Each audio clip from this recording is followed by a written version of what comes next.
തീർച്ചയായിട്ടും ഡിപ്രഷൻ ഒരു രോഗമാണ്. നമ്മുടെ തലച്ചോറിലെ ചില കെമിക്കൽസ്, രാസപദാർത്ഥങ്ങൾ, ന്യൂറോ ട്രാൻസ്മിറ്റേഴ്സ് എന്നാണ് ഇതിനെ പറയുക.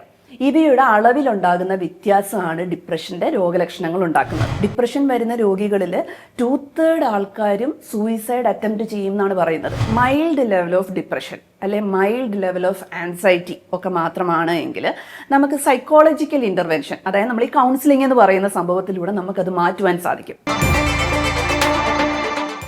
ഹായ്, ഞാനിപ്പോൾ ഉള്ളത് SP ഫോർട്ട് ഹോസ്പിറ്റലാണ്.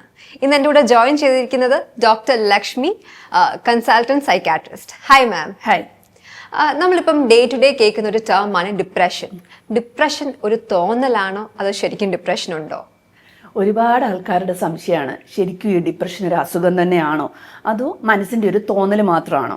ഇപ്പം നമ്മുടെ മുതിർന്ന തലമുറയിൽപ്പെട്ട ആൾക്കാർ പറയാറുണ്ട്, ഇപ്പോൾ OP നമ്മൾ പേഷ്യൻസ് വരികയാണ്, അപ്പോൾ ഇവരുടെ കൂടെ വരുന്ന പാരൻസ് പറയും, ഡോക്ടറെ പണ്ട് ഞങ്ങളുടെ കാലത്തൊന്നും ഒരു ഡിപ്രഷനും സ്ട്രെസ്സും ഒന്നും ഇല്ലായിരുന്നു, അന്നൊക്കെ പട്ടിണി കിടക്കുമായിരുന്നു, കഷ്ടപ്പാടുണ്ടായിരുന്നു, ഇവർക്കൊന്നും അതൊന്നും അനുഭവിച്ചിട്ടില്ല, അതുകൊണ്ടാണ് ഇവർക്കൊക്കെ ഡിപ്രഷൻ. അപ്പോൾ ഈ പലരും തെറ്റിദ്ധരിക്കുന്ന ഡിപ്രഷൻ എന്ന് പറഞ്ഞാൽ നമ്മുടെ മനസ്സിൻ്റെ ഒരു തോന്നലാണ്, അല്ലെങ്കിൽ പ്രതിസന്ധികളിൽ നിന്നും അല്ലെങ്കിൽ ഈ ജീവിതത്തിലെ നമ്മുടെ കഷ്ടപ്പാടുകളിൽ നിന്നും ബുദ്ധിമുട്ടുകളിലൊക്കെ ഒളിച്ചോടാൻ വേണ്ടി നമ്മുടെ പുതിയ തലമുറ കണ്ടുപിടിച്ച ഒരു ടേമാണ് ഡിപ്രഷൻ എന്നാണ്.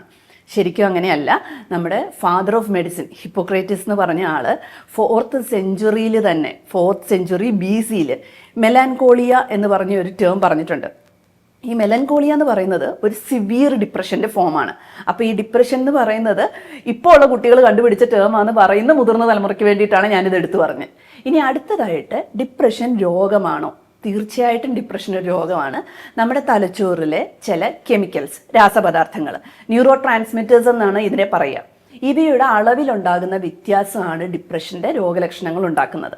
ഉദാഹരണത്തിന് നമ്മൾ സിററ്റോണിൻ എന്ന് പറഞ്ഞ ഒരു രാസപദാർത്ഥത്തിൻ്റെ അളവ് വല്ലാണ്ട് കുറഞ്ഞു പോകുമ്പം നമുക്ക് ഭയങ്കരമായ വിഷമം, അകാരണമായ വിഷമം, ഒരു പ്രതീക്ഷയില്ലായ്മ, നിരാശ ഒക്കെ തോന്നും.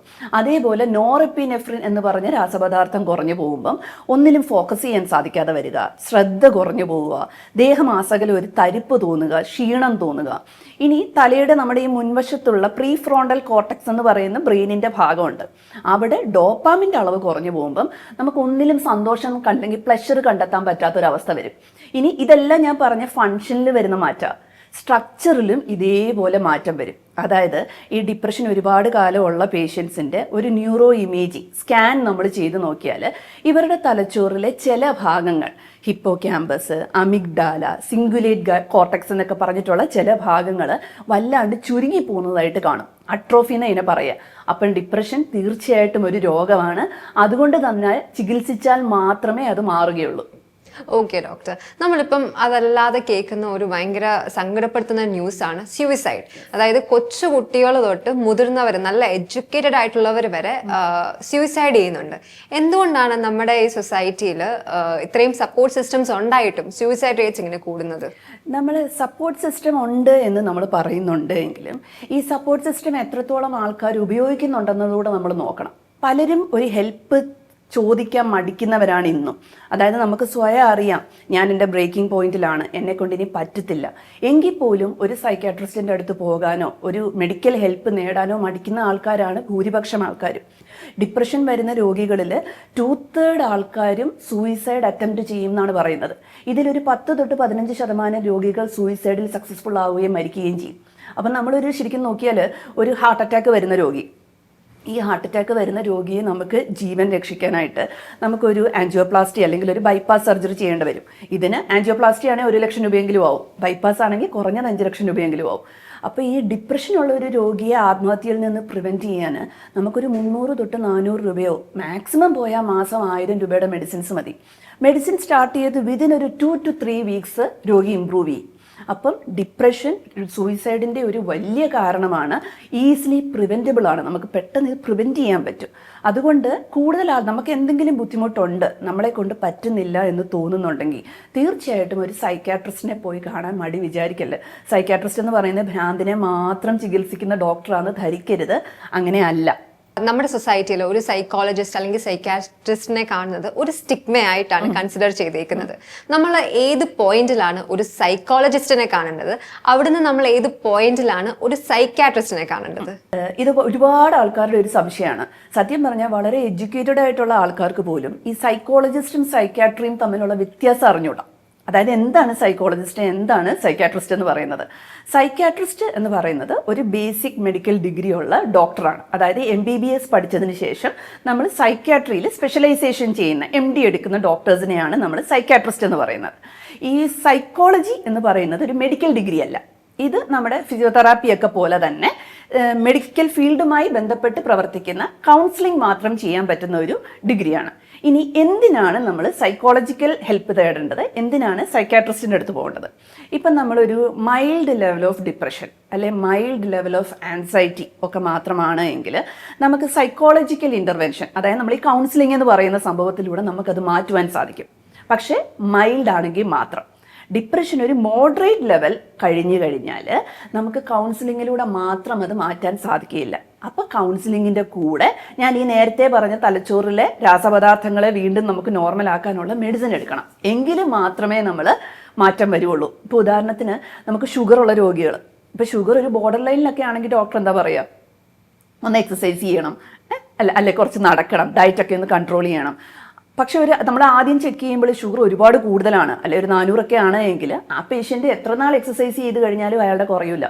അപ്പോൾ അയാൾക്ക് മെഡിസിൻ കൂടെ വേണം എന്ന് പറയുന്നത് പോലെ സിവിയറിറ്റി കൂടിക്കഴിഞ്ഞാൽ നമുക്ക് മെഡിസിൻ്റെ ഹെൽപ്പ് കൂടിയേ പറ്റുള്ളൂ. പലപ്പോഴും രണ്ടുപേരും കൂടെ പാരലായിട്ടാണ് ട്രീറ്റ്മെൻറ്റ് കൊണ്ടുപോവുക. അതായത് നമ്മൾ സൈക്കോതെറാപ്പിയും അതേപോലെ തന്നെ ഫാർമക്കോതെറാപ്പി, അതായത് മെഡിസിനും ഒരുമിച്ച് കഴിച്ചാലാണ് മാക്സിമം നമുക്ക് എഫക്റ്റ് കിട്ടുന്നത്. ഡോക്ടർ, നമ്മുടെ ചുറ്റുമുള്ള ആൾക്കാർ അല്ലെങ്കിൽ നമ്മൾ ക്ലോസ് ആയിട്ട് ഇന്ററാക്ട് ചെയ്യുന്ന ആൾക്കാർ ഓക്കെ ആണോ, അല്ലെങ്കിൽ അവർക്ക് എന്തെങ്കിലും ഡിപ്രഷൻ റിലേറ്റഡ് ആയിട്ടുള്ള പ്രോബ്ലംസോ സിംറ്റംസോ ഉണ്ടോ എന്ന് നമ്മൾ എങ്ങനെയാണ് തിരിച്ചറിയുന്നത്? അപ്പം നമുക്ക് ആദ്യം അറിയേണ്ടത് എന്താണ് ശരിക്കും ഈ ഡിപ്രഷൻ രോഗികളുടെ ലക്ഷണങ്ങൾ. അത് സത്യം പറഞ്ഞ ആൾക്കാർക്ക് ഇന്നും അറിഞ്ഞൂടാ. ഈ എപ്പോഴും വിഷമിച്ച് കരഞ്ഞുകൊണ്ടിരിക്കുന്നത് മാത്രമാണ് ഡിപ്രഷൻ എന്ന് കരുതുന്ന ഒരുപാട് ആൾക്കാർ നമ്മുടെ കൂട്ടത്തിൽ ഇപ്പോഴും ഉണ്ട്. അപ്പം ഡിപ്രഷൻ്റെ രോഗലക്ഷണങ്ങൾ എന്തൊക്കെയാണെന്ന് ഞാനൊന്ന് പറഞ്ഞുതരാം. ആദ്യമായിട്ട് വിഷാദഭാവം, അതായത് സാഡ്നെസ്. അപ്പം പലരും ചോദിക്കും, ഈ വിഷമം നമുക്ക് എല്ലാവർക്കും ഉണ്ടാവുന്നതല്ലേ, അതെങ്ങനെ ഒരു രോഗമാവുന്നത്? പക്ഷേ ഡിപ്രഷൻ എന്ന് പറയുന്നത് വിഷമമല്ല. ഡിപ്രഷനിലെ സാഡ്നെസ് എന്ന് പറയുന്നത് നമ്മുടെ നോർമൽ സാഡ്നെസ് അല്ല. നോർമൽ സാഡ്നെസ് നമുക്ക് ആ സ്ട്രെസ് ഉണ്ടാകുന്ന സിറ്റുവേഷനിൽ നിന്നൊക്കെ ഒന്ന് മാറി വേറെ എന്തെങ്കിലും കാര്യം ചെയ്യുമോ, നമ്മൾ കുറച്ച് ആക്ടിവിറ്റീസിലൊക്കെ നമ്മളൊന്ന് ഫ്രണ്ട്സിൻ്റെ കൂടെയൊക്കെ പോവുകയും ഒന്ന് വെളിയിൽ പോവുകയും ഒരു സിനിമ കാണുകയും ഒക്കെ ചെയ്യുമ്പോഴത്തേക്ക് ഈ നോർമൽ ഡിപ്രഷൻ നോർമൽ സാഡ്നെസ് അങ്ങ് മാറും. പക്ഷേ ഡിപ്രഷനിലെ സാഡ്നെസ് അങ്ങനെയല്ല. അത് നമ്മൾ ദിവസം മുഴുവൻ അങ്ങനെ തന്നെ അത് നീണ്ടു നിൽക്കും. പ്രത്യേകിച്ചൊരു സിറ്റുവേഷൻ്റെ മാറ്റം കൊണ്ടൊന്നും ഡിപ്രഷനിലെ സാഡ്നെസ് മാറത്തില്ല. ഇനി രണ്ടാമതായിട്ട് നമുക്ക് ഒരു കാര്യത്തിലും സന്തോഷം അല്ലെങ്കിൽ പ്ലഷർ കണ്ടുപിടിക്കാൻ പറ്റാത്തൊരവസ്ഥ. ഉദാഹരണത്തിന് നമ്മൾ ഫ്രണ്ട്സിൻ്റെ കൂടെയൊക്കെ വെളിയിൽ പോയി നല്ലോണം എൻജോയ് ചെയ്തുകൊണ്ടിരുന്ന ആളാണ്. പക്ഷേ ഇപ്പോൾ ഫ്രണ്ട്സിൻ്റെയൊക്കെ കൂടെ ഇരിക്കുമ്പോഴും നമുക്ക് അവരുടെ കളിയിലും ചിരിയിലും ഒന്നും പങ്കെടുക്കാൻ പറ്റാതാവുക, നമുക്കൊന്ന് ചിരിക്കാൻ പറ്റാതാവുക, ഒരു സിനിമ കാണാനോ പാട്ട് കേട്ടാൽ പോലും അതിലൊന്നും എൻജോയ് ചെയ്യാൻ പറ്റാതാവുക. ഇതിനെയാണ് അനഡോണിയ എന്ന് പറയുന്നത്. അതായത് ഒന്നിലും പ്ലഷർ കണ്ടുപിടിക്കാൻ പറ്റാത്തൊരവസ്ഥ. മൂന്നാമതായി അമിതമായ ക്ഷീണം. ഉദാഹരണത്തിന് ഇപ്പം വീട്ടുജോലിയൊക്കെ വളരെ ഈസി ആയിട്ട് ചെയ്തുകൊണ്ടിരുന്ന ഒരു വീട്ടമ്മ ഇപ്പം പക്ഷേ ഒരു മുറി തൂത്ത് കഴിയുമ്പോൾ തന്നെ ഭയങ്കരമായിട്ട് അങ്ങ് ക്ഷീണിച്ചു പോകുന്നു. അല്ല ഇപ്പം ജോലി ചെയ്യുന്ന ആൾക്കാരാണെങ്കിൽ ഒരു ഫസ്റ്റ് 2 hours കഴിയുമ്പോൾ നമ്മുടെ എല്ലാ എനർജിയും ഡ്രെയിൻ ചെയ്ത് നമ്മൾ എങ്ങനെയും ഒന്ന് വീട്ടിൽ എത്തി കിടന്നാൽ മതി എന്ന് തോന്നുന്ന ഒരവസ്ഥ. ഇനി അടുത്തത് കോൺസെൻട്രേഷൻ അഥവാ നമ്മുടെ അറ്റൻഷൻ ഫോക്കസ് ചെയ്യാൻ സാധിക്കാതെ വരിക, കോൺസെൻട്രേഷൻ കുറഞ്ഞു പോവുക. ഈ ഡിപ്രഷനിലെ ഈ കോൺസെൻട്രേഷൻ കുറവിന് വേറൊരു പ്രത്യേകതയുണ്ട്. നമ്മുടെ ഡെയിലി ആക്ടിവിറ്റീസിലെ അതിന് ഒരുപാട് ബാധിക്കും. കുട്ടികളാണെങ്കിൽ അവരുടെ പഠനത്തെ ഒരുപാട് ബാധിക്കും. ജോലി ചെയ്യുന്നവരാണെങ്കിൽ ഈ ശ്രദ്ധക്കുറവ് അവർക്ക് വരും. അത് കാരണം ചിലപ്പോൾ അവരുടെ കയ്യിൽ നിന്ന് ഒരുപാട് മിസ്റ്റേക്സ് വരും. അവരറിയാതെ ഒരുപാട് മിസ്റ്റേക്സ് ഈ കെയർലെസ്നെസ് കാരണം വരും. അതുകൊണ്ട് തന്നെ ഇതിനൊക്കെ ചീത്ത കേൾക്കേണ്ട വരികയും ഇവർ വീണ്ടും ഡിപ്രഷനിലേക്ക് പോവുകയും ചെയ്യും. അടുത്തതായി ഹോപ്പ്ലെസ്നെസ് ആൻഡ് വർത്ത്ലെസ്നെസ്. അതായത് നമുക്ക് ഒന്നിനോടും ഒരു താല്പര്യം തോന്നാതിരിക്കുക, എന്നെക്കൊണ്ട് ഒന്നിനും കൊള്ളത്തില്ല, ഞാനൊരു വലിയ പരാജയമാണ്, അല്ല ഞാൻ ലൈഫിലൊരു വലിയ ഫെയിലിയറാണ്, ഒന്നിനോട് ഒരു ഹോപ്പ് ഒരു കാര്യത്തിൽ നമുക്കൊരു ഹോപ്പ് തോന്നാതിരിക്കുന്ന ഒരവസ്ഥ. ഉദാഹരണത്തിന് നമ്മളൊരു കറുത്ത ഒരു ഗ്ലാസ്സിലൂടെ നമ്മുടെ ലോകത്തെ മുഴുവൻ കാണുന്നത് പോലെ എല്ലാത്തിനോടും ഒരു നെഗറ്റീവായിട്ടുള്ള അപ്രോച്ച്. ഇനി ഇത് കൂടി വരുമ്പോഴത്തേക്കാണ് നമുക്ക് death wishes and suicidal ideation വരുന്നത്. ഇതിനകത്ത് ഈ ഡെത്ത് വിഷ് എന്ന് പറയുന്നത് ഞാൻ എന്തിനാ ഇനി ഇങ്ങനെ ജീവിച്ചിരിക്കുന്നത്, ഇങ്ങനെ ജീവിച്ചിരിക്കുന്നതിലും എത്രയോ നല്ലതാണ് ഞാനങ്ങ് മരിച്ചു പോയിരുന്നെങ്കിൽ, ഒന്നുമില്ലെങ്കിലും എൻ്റെ കൂടെ ഉള്ളവരെങ്കിലും നന്നായേനെ. ഇതാണ് ഡെത്ത് വിഷ്. സൂയിസൈഡ് ഐഡിയേഷൻ എന്ന് പറയുന്നത് എനിക്കിനി ജീവിക്കാൻ വയ്യ, എനിക്ക് സൂയിസൈഡ് ചെയ്യണം എന്ന് തീരുമാനിക്കുന്നതാണ് സൂയിസൈഡൽ ഐഡിയേഷൻ. ഇനി ഈ സൂയിസൈഡ് ഞാൻ നേരത്തെ പറഞ്ഞതുപോലെ തന്നെ ഏറ്റവും ഈസി ആയിട്ട് നമുക്ക് പ്രിവെൻറ്റ് ചെയ്യാൻ പറ്റുന്ന ഒരു ഡെത്ത് ആണ് സൂയിസൈഡൽ ഡെത്ത് എന്ന് പറയുന്നത്. പലപ്പോഴും നമ്മൾ കണ്ടിട്ടുണ്ട് ഈ സൂയിസൈഡൽ രോഗികളെ ഒരു ക്രിമിനലിനെ പോലെയാണ് ആൾക്കാർ കാണുന്നത്. അതായത് ഈ സൂയിസൈഡ് ചെയ്ത് ഇവർ മരിച്ചില്ല എന്നുണ്ടെങ്കിൽ പിന്നീട് ഇവരെന്തോ ഒരു വലിയ തെറ്റ് ചെയ്ത് അല്ലെങ്കിൽ ഒരു കുറ്റവാളിയെ പോലെയാണ് സമൂഹം കാണുന്നത്. അങ്ങനെയല്ല. സൂയിസൈഡ് എന്ന് പറയുന്നത്, അല്ലെങ്കിൽ സൂയിസൈഡൽ അറ്റംപ്റ്റ് എന്ന് പറയുന്നത് ഒരു ക്രൈ ഫോർ ഹെൽപ്പാണ്. ഒരു മനുഷ്യൻ നമ്മളോട് അപേക്ഷിക്കുകയാണ്, എനിക്കിനി പറ്റില്ല, എന്നെ സഹായിക്കൂ. അങ്ങനെ ഒരു വ്യക്തിയെ എത്രയും പെട്ടെന്ന് ഒരു സൈക്യാട്രിസ്റ്റിൻ്റെ അടുത്ത് കൂട്ടിക്കൊണ്ട് പോവുകയാണ് ചെയ്യേണ്ടത്. ഇനി നമ്മുടെ ഉറക്കത്തിലും ഭക്ഷണ രീതിയിലും വരുന്ന മാറ്റങ്ങൾ, അതായത് ഡിപ്രഷൻ പേഷ്യൻസിന് ഉറക്കത്തിന് ബുദ്ധിമുട്ടുണ്ടാവും. അതിൽ ടിപ്പിക്കലായിട്ട് ഡിപ്രഷനിൽ കണ്ടുവരുന്നതെന്ന് പറഞ്ഞാൽ ടെർമിനൽ ഇൻസോംനിയ നമ്മൾ പറയും. അതായത് ഇവർ രാവിലെ ഒരു സാധാരണ എഴുന്നേൽക്കുന്നതിൽ നിന്നും ഒരു 2 മണിക്കൂർ മുമ്പേ എഴുന്നേൽക്കും, അല്ലെങ്കിൽ രാത്രിയിൽ പലതവണ ഇടയ്ക്കിടയ്ക്ക് എഴുന്നേറ്റുകൊണ്ടിരിക്കും. ഈ എഴുന്നേറ്റ് കിടക്കുന്ന സമയത്തെല്ലാം ഇവർക്ക് ഡിപ്രസീവ് റൂമിനേഷൻസ് എന്ന് പറഞ്ഞൊരു സംഭവം ഉണ്ടാവും. അതായത് നമ്മുടെ ജീവിതത്തിൽ നടന്ന നെഗറ്റീവായിട്ടുള്ള കാര്യങ്ങൾ, നമ്മുടെ തോൽവികൾ എല്ലാം, ഈ നെഗറ്റീവായിട്ടുള്ള കാര്യങ്ങളെക്കുറിച്ചും വിഷമം വരുന്ന കാര്യങ്ങളെക്കുറിച്ചും മാത്രം റിപ്പീറ്റഡ് ആയിട്ട് ഈ പശു അയവിറക്കുന്നത് പോലെ നമ്മളിങ്ങനെ ആലോചിച്ചുകൊണ്ടിരിക്കും. അതുകൊണ്ടാണ് അതിനെ റൂമിനേഷൻ എന്ന് വിളിക്കുന്നത്. അതുകൊണ്ട് തന്നെ ഈ രാവിലെ എഴുന്നേൽക്കുന്ന സമയത്ത് ഈ രോഗി ഭയങ്കരമായ ഒരു ഡിപ്രഷൻ അല്ലെങ്കിൽ ഒരു വിഷാദത്തിലായിരിക്കും എഴുന്നേറ്റ് വരുന്നത്. ദിവസം മുന്നേറും തോറും അതിൽ കുറച്ചൊരു മെച്ചം വരും. അതേപോലെ ഭക്ഷണ രീതിയിലും വ്യത്യാസം വരാം. നമുക്ക് ഒരു ഭക്ഷണത്തിനും ഒരു ടേസ്റ്റ് തോന്നാതിരിക്കുക, ഒന്നും കഴിക്കണ്ടെന്ന് തോന്നുക. അതുകൊണ്ട് തന്നെ ചിലപ്പോൾ ഇവരുടെ ശരീരഭാരം പെട്ടെന്ന് അങ്ങ് കുറഞ്ഞു പോകുന്ന പോലെ കാണാം. എന്നാൽ ഈ അഡോളസൻസ്, കൗമാരക്കാരി വരുന്ന ഡിപ്രഷന് നേരെ ഓപ്പോസിറ്റാണ്. ഇവർ ചിലപ്പോൾ സ്കൂളിലും കോളേജിലും ഒന്നും പോകാതെ ദിവസം മുഴുവൻ കിടന്നുറങ്ങിക്കളയും. അതേപോലെ, അതായത് ഹൈപ്പർസോംനിയ വരിക. അതേപോലെ ഈറ്റിംഗ്, നമ്മൾ സ്ട്രെസ് ഈറ്റിംഗ് എന്നൊക്കെ പറയാറില്ലേ, കുത്തിയിരുന്ന്, ഇപ്പോൾ പെൺകുട്ടികളൊക്കെ ആണെങ്കിൽ കുത്തിയിരുന്ന് ഒരു ഫാമിലി പാക്കറ്റ് ഐസ്ക്രീം അങ്ങ് കഴിച്ച് തീർക്കുക, അല്ലെങ്കിൽ ഇപ്പോൾ ആൺകുട്ടികളാണെങ്കിൽ ഒരുപാട് ഫാസ്റ്റ് ഫുഡ് കഴിക്കുക. അപ്പോൾ പെട്ടെന്ന് ഇവർ ഭയങ്കരമായിട്ട് അങ്ങ് വണ്ണം വെക്കുന്നതായിട്ടും കാണാറുണ്ട്. ഇത് രണ്ടും വരാം. ഇനി അടുത്ത് നമ്മൾ സൈക്കോമോട്ടോ റിട്ടാർഡേഷൻ അല്ലെങ്കിൽ അജിറ്റേഷൻ എന്ന് പറയും. അതായത് നമുക്ക് ഒരു ടിപ്പിക്കൽ ഡിപ്രസീവ് പേഷ്യൻറ്റിന് നമുക്കൊരു സൈക്കോമോട്ടോർ റിട്ടാർഡേഷൻ ആണ് ഉണ്ടാവുക. അതായത് ഇവരുടെ മൂവ്മെൻറ്റ്സ് ഒക്കെ വളരെ സ്ലോ ആയിരിക്കും, വളരെ പതുക്കെയാണ് ഇവർ ചലിക്കുക. ഇവർ വന്ന് ഇരുന്നാലും നടന്നാലും ഒരു കൂനിക്കൂടി നടക്കുക, ഇരുന്നാലും ഇങ്ങനെ കൂനിക്കൂടി ഇരിക്കുക, ഒരു സ്റ്റൂപ്ഡ് പോസ്റ്റർ എന്നാണ് നമ്മൾ അതിനെ പറയുക. പിന്നെ ഇവരുടെ മുഖം നമ്മൾ നോക്കിക്കഴിഞ്ഞാൽ പ്രത്യേകിച്ച് വികാരങ്ങളൊന്നും ഇല്ലാത്തൊരു മുഖം, ഒരു സ്ഥായിയായ ഒരു വിഷാദ ഭാഗമായിരിക്കും ഇവരുടെ മുഖത്ത് നിൽക്കുന്നത്. എക്സ്പ്രഷൻസ് ഒന്നും കാണത്തില്ല ഇവർ സംസാരിക്കുമ്പോൾ. അതേപോലെ ഇവരുടെ ടോണിൽ സംസാരിക്കുമ്പോൾ പ്രത്യേകിച്ച് വ്യത്യാസങ്ങൾ കാണത്തില്ല. ഇപ്പം നമ്മൾ സംസാരിക്കുമ്പോൾ നമ്മുടെ ടോണിൽ വ്യത്യാസം വരുന്നുണ്ട്. സന്തോഷം വന്നാലൊക്കെ നമുക്ക് അറിയാം സംസാരത്തിലൂടെ തന്നെ.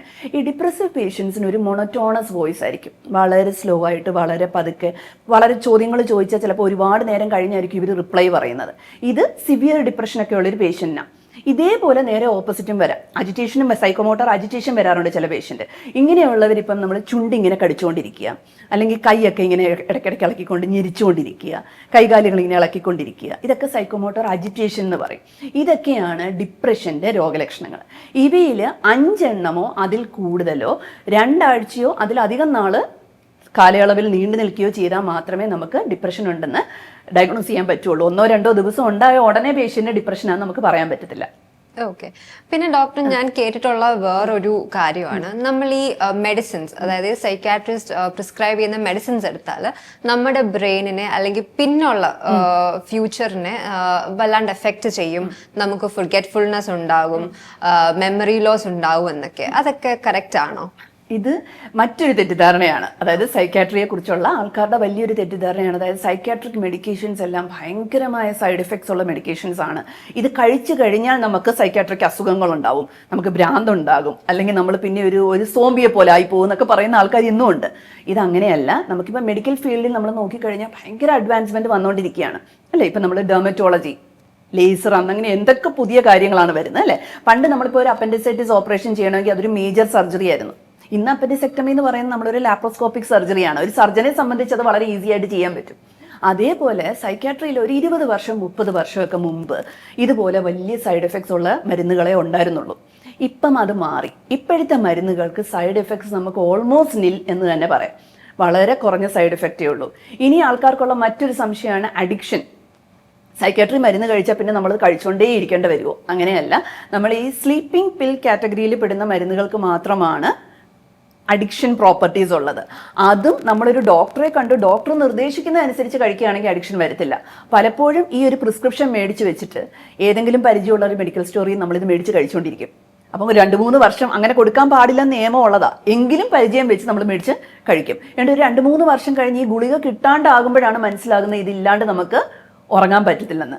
അപ്പോഴാണ് പലപ്പോഴും അഡിക്ഷൻ വരുന്നത്. നമ്മൾ ഡോക്ടറെ കണ്ടു കഴിഞ്ഞ് ഒരു നിശ്ചിത കാലയളവിൽ കഴിച്ച് നമ്മൾ അത് ആ രീതിയിൽ കുറച്ച് നിർത്തുകയാണ് എങ്കിൽ ആർക്കും ഒരു അഡിക്ഷനും വരത്തില്ല.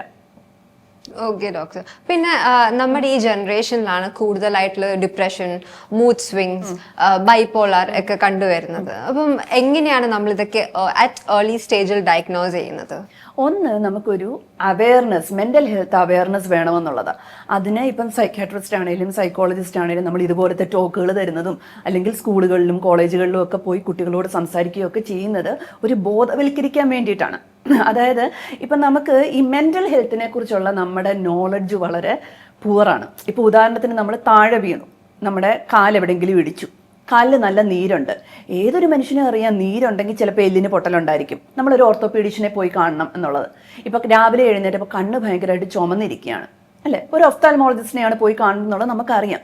പക്ഷേ ഈ മെൻ്റൽ ഹെൽത്ത് അല്ലേ, അതിൻ്റെ രോഗങ്ങളുടെ ലക്ഷണങ്ങൾ എന്തൊക്കെയാണ്, എപ്പോഴാണ് നമ്മളൊരു സൈക്യാട്രിസ്റ്റിൻ്റെ അടുത്ത് പോകേണ്ടത്, ഇത് ആൾക്കാർക്ക് അറിഞ്ഞുകൂടാ. നമുക്കറിയാം വി ആർ നോട്ട് ഓക്കെ, എനിക്ക് എന്തോ പ്രശ്നമുണ്ട്, ഇത് ഞാനല്ല, എന്തോ ഐ എം സഫറിങ് എന്നുള്ളതറിയാം. പക്ഷേ ഇതൊരു മനസ്സിൻ്റെ പ്രോബ്ലം ആണ് എന്ന് നമ്മൾ സ്വയം തിരിച്ചറിയാൻ തന്നെ ഒരുപാട് നാളെടുക്കും. അപ്പോൾ ഫസ്റ്റ് സ്റ്റെപ്പ് എന്ന് പറഞ്ഞാൽ ഇതുപോലത്തെ അവയർനെസ് പ്രോഗ്രാംസും കാര്യങ്ങളുമാണ്. ഇനി രണ്ടാമത്, നമ്മളൊരു സൈക്യാട്രിസ്റ്റ് എന്ന് പറയുന്നത് ഞാൻ നേരത്തെ പറഞ്ഞ പോലെ ഭ്രാന്തിനെ മാത്രം ചികിത്സിക്കുന്ന ഒരു ഡോക്ടറല്ല. അത് നമ്മുടെ മീഡിയ ക്രിയേറ്റ് ചെയ്ത ഒരു എഫക്റ്റാണ്. ഇപ്പം നമ്മൾ മണിച്ചിത്രത്താഴൊക്കെ പോലത്തെ സിനിമകൾ കാണുമ്പോഴത്തേക്ക് ഈ സൈക്യാട്രിയുമായിട്ട് ലിങ്ക് ചെയ്ത് എപ്പോഴും ഈ ഭ്രാന്ത് എന്ന് പറഞ്ഞ അല്ലെങ്കിൽ സൈക്കോസിസ് എന്ന് പറഞ്ഞൊരു അസുഖം മാത്രമേ നമ്മൾ കാണിക്കുന്നുള്ളൂ. അതുകൊണ്ട് മാത്രം ഇത് തന്നെയാണ് സൈക്യാട്രി എന്നാണ് വിചാരിച്ചേക്കുന്നത്. ഇപ്പം നമ്മളൊരു ഫിസിഷ്യനെ കണ്ടു കഴിഞ്ഞാൽ പനി മാത്രം നോക്കുന്ന ഡോക്ടർ അല്ലല്ലോ ഫിസിഷ്യൻ. ഇതേ ഫിസിഷ്യൻ തന്നെയാണ് നമുക്കിപ്പം ലിവറിന് പ്രോബ്ലം ഉണ്ടെങ്കിൽ ചികിത്സിക്കുന്നത്, ഹൈപ്പർ ടെൻഷൻ ഉണ്ടെങ്കിൽ ചികിത്സിക്കുന്നത്, ഡയബറ്റീസ് ഉണ്ടെങ്കിൽ ചികിത്സിക്കുന്നത്. അപ്പം സൈക്യാട്രിയിലും നമ്മളൊരു 30% സൈക്യാട്രിസ്റ്റ് ചികിത്സിക്കുന്ന രോഗങ്ങളിൽ ഒരു 30% രോഗങ്ങളിൽ മാത്രം കണ്ടുവരുന്ന ഒരു രോഗലക്ഷണമാണ് ഈ സൈക്കോസിസ് എന്ന് പറയുന്നത്. ബാക്കി രോഗങ്ങളല്ല. ആൻസൈറ്റി ഡിസോർഡേഴ്സ് ഉണ്ട്, OCD ഉണ്ട്, ഡിപ്രഷൻ ഉണ്ട്. അപ്പോൾ ഒരു സൈക്യാട്രിസ്റ്റിനെ പോയി കാണിക്കാൻ മടി വിചാരിക്കരുത്. പലപ്പോഴും ആൾക്കാരത് വെച്ചുകൊണ്ടിരിക്കും. അതായത് നമ്മളെ കൊണ്ട് തീരെ പറ്റില്ല എന്ന് പറയുന്ന അവസ്ഥയാകുന്നത് വരെ നമ്മളത് വെച്ചുകൊണ്ടിരിക്കും. അപ്പോൾ ആദ്യം നമ്മളൊരു തീരെ പറ്റുന്നില്ല എന്ന് തോന്നുകയാണെങ്കിൽ ഒരു സൈക്യാട്രിസ്റ്റിനെ പോയി കാണുക. ഇനി അല്ലാതെ നമുക്ക് സ്വയം എങ്ങനെ നമുക്ക് ഈ ഒരു പ്രശ്നമുണ്ട്, നമ്മൾ ഓക്കെ അല്ല എന്ന് ഫീൽ ചെയ്താൽ നമുക്ക് എങ്ങനെ അത് ശരിയാക്കാൻ പറ്റും? ഫസ്റ്റ് സ്റ്റെപ്പ് എന്ന് പറയുന്നത് നമ്മുടെ ലൈഫ് സ്റ്റൈലിൽ കുറച്ച് ചേഞ്ചസ് വരുത്തുക. ഉദാഹരണത്തിന് ഡെയിലി വ്യായാമം ചെയ്യുന്നത് വളരെ റിലാക്സിങ് ആണ്. നമ്മുടെ തലച്ചോറിൽ ഇത് സെറോട്ടോണിൻ, ഡോപ്പാമിൻ എന്നൊക്കെ പറഞ്ഞ് ചില എൻഡോർഫിൻസ് ഇതൊക്കെ റിലീസ് ചെയ്യും. ഇതൊക്കെ നമുക്കൊരു ഹാപ്പിനെസ് ഉണ്ടാക്കുന്ന സാധനങ്ങളാണ്. ഇനി രണ്ടാമതായി നമുക്കൊരു പ്രശ്നമുണ്ട് എന്ന് തോന്നുകയാണ് എങ്കിൽ അത് തുറന്നു പറയുക. അതിന് കുറച്ച് നല്ല സൗഹൃദങ്ങൾ മെയിൻറ്റെയിൻ ചെയ്യണം എപ്പോഴും. ഈ നല്ല സൗഹൃദം എന്ന് പറയുന്നത് ആത്മാർത്ഥമായിട്ട് നമ്മുടെ നല്ലത് ആഗ്രഹിക്കുന്ന ആളായിരിക്കണം. അല്ലാത്തവരോട് പോയി നമ്മൾ ഇങ്ങനത്തെ കാര്യങ്ങൾ തുറന്നു പറഞ്ഞാൽ ചിലപ്പോൾ അത് നമുക്ക് തിരിച്ചായിട്ട് അനുഭവം വരും. അതുകൊണ്ടാണ് എപ്പോഴും നമ്മളൊരു പ്രൊഫഷണലിനെ പോയി കാണുന്നതാണ് നല്ലതെന്ന് പറയുന്നത്. ചിലപ്പോൾ നമ്മുടെ ഇന്നത്തെ സുഹൃത്ത് നാളത്തെ ശത്രുവായിരിക്കും അല്ലേ. പക്ഷേ അങ്ങനെ ഒരു സുഹൃത്ത് നമുക്കുണ്ട്, വിശ്വസിക്കാൻ പറ്റുന്ന ഒരാൾ ഉണ്ടെങ്കിൽ തുറന്നു പറഞ്ഞു കഴിഞ്ഞാൽ ഒരുപാട് നമുക്ക് ഒരു മനസ്സിനൊരു ആശ്വാസം തോന്നും. ഇനി മൂന്നാമതായിട്ട് നമ്മുടെ ഇപ്പോഴത്തെ കുട്ടികളിൽ കാണുന്ന ഏറ്റവും വലിയൊരു പ്രശ്നമാണ് മൊബൈൽ ഫോൺ അഡിക്ഷൻ. നമ്മൾ ഈ ഇൻസ്റ്റാഗ്രാം, ഫേസ്ബുക്ക് ഇതിനകത്ത് അകപ്പെട്ട് കിടക്കുകയാണ് കുട്ടികൾ.